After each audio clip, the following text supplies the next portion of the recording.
We need to be funny. Hold up, wait, just give me a sec. I can't say this, sorry. Hey, it's good. Hi, I'm Teresa. And I am Chiara. And we are from Mies TV.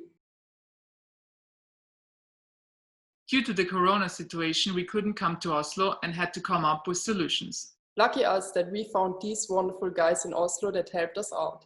My name is Christopher. I'm Sebastian.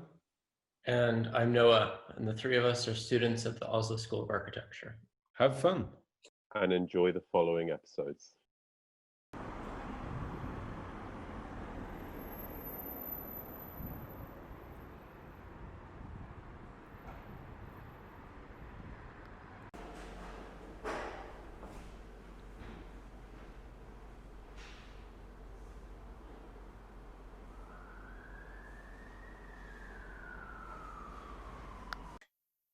There has often been said that it is very difficult to exhibit architecture because you most often can't exhibit the building itself.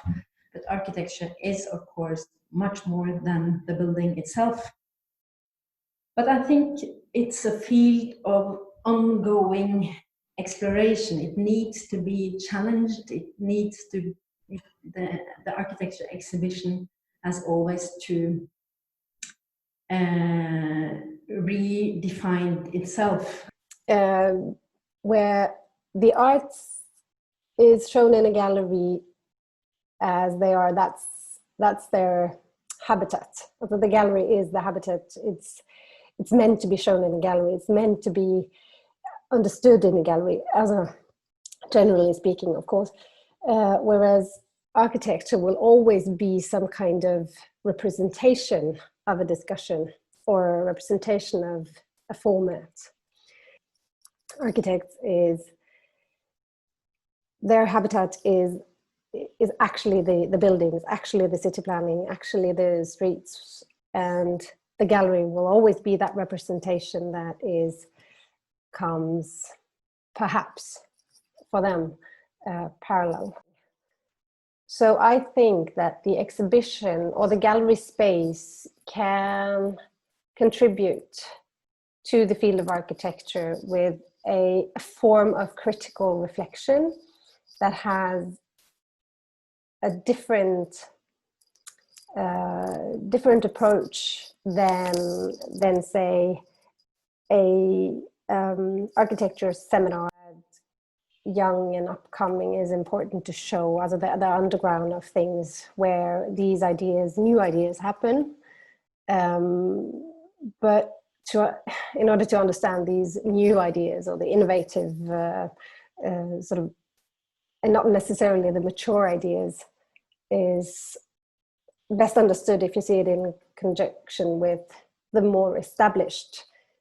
It has been for some of the exhibitions in the Triennale also important to show the historical backdrop or historical relevant projects to a current problem or a current discussion. See what is happening right now and also speculate on the future.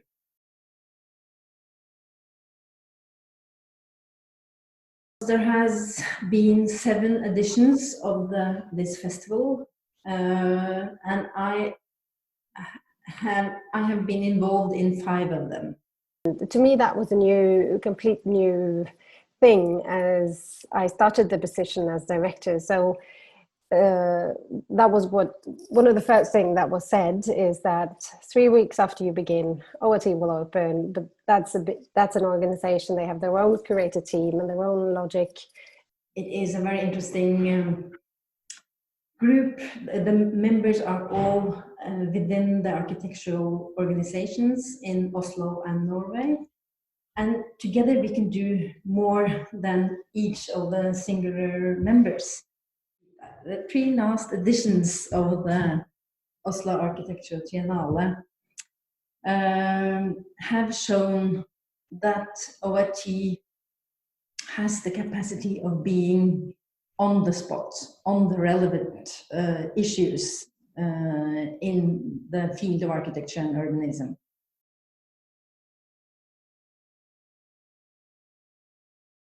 I think whatever any gallery would say, as many as possible, and as wide as possible. Of course, it's important for us to reach the professional field of architecture and art, to be in dialogue with the discussion within these professions. For example, we have to strengthen our dialogue with young people.